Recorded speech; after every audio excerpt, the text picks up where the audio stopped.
Okay, so I just want to speak briefly about the future of Facebook in China. This is a major issue because we have the world's most populous country, which is under a single party system.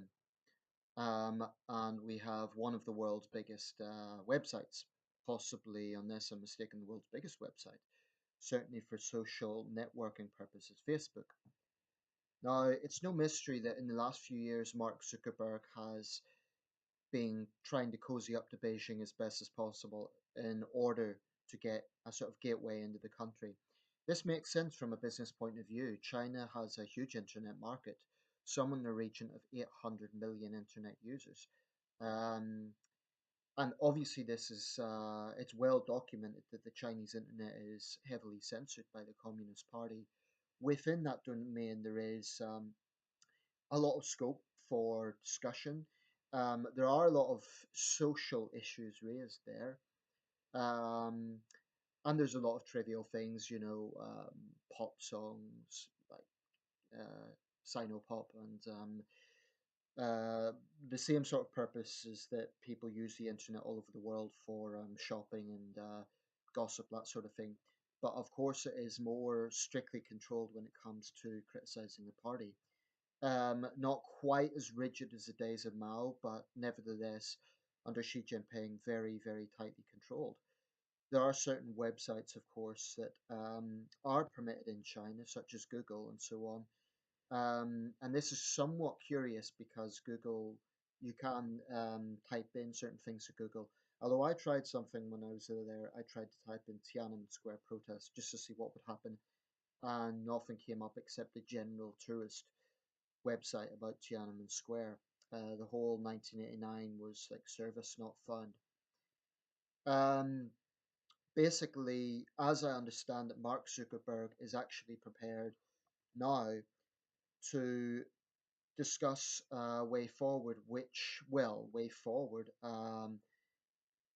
to discuss one approach, which is to allow the Chinese authorities to use a certain app, which apparently censors information before it is put online.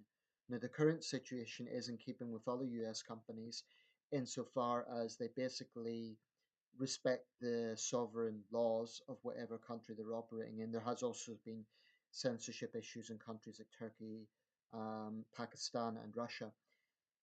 But what the case was previously was that those big companies would not stand in the way when the said government would censor that material afterwards. The difference with this new app, I don't know what it's called, but the difference is this will allow the Chinese Communist Party to censor that information before it even gets through. In other words, use the same Great Firewall approach that they've been using with other material. Incidentally, the Chinese propaganda chief made a bit of a fool of himself a while back when he tried to demonstrate the power of the Great Firewall, and he couldn't get into his own website because of the Great Firewall. He needed a VPN to do so. Um, I understand from a business perspective why Zuckerberg is doing this. And the thing is, I don't want to be too critical because, well, I use Facebook. I enjoy Facebook. I play games on Facebook. I use it to keep in touch with people. Um, so from that point of view, I'm grateful to Mark Zuckerberg for what he has done. He is one of the most important people in the world in terms of the influence that he has had in the foundation of Facebook and the role that Facebook has had. He's a very powerful young man. Um, but, he is clearly going out of his way to court Beijing, and that does make me somewhat concerned because if it's a case that Facebook in China is just used for games and keeping in touch with friends, and for example, a page that is critical of the Communist Party gets censored, or you have discussion of certain events being censored, that's highly problematic. Now, to be clear, I'm not suggesting China is the only country in the world that censors information. Indeed, Western democracies do it to some extent as well. For example, Western governments would crack down on jihadist websites. But the difference is the extent to which it is done in China isn't just about radicalists and, for example, potential Islamist threats in Xinjiang, which was the initial rationale for blocking Facebook back in 2009. Rather, it's used as a collective sweeping weapon against all dissent. So any dissenting voice, that's what they use to basically. It's such a deeply unfair system whereby only one side can really have a view.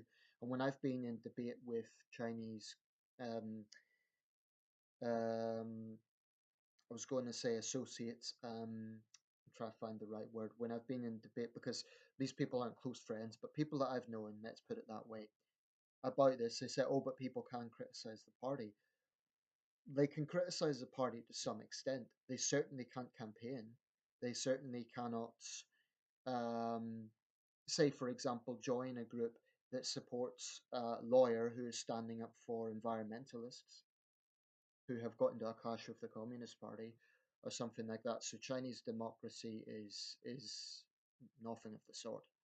It's basically an excuse of the party to justify them being in power.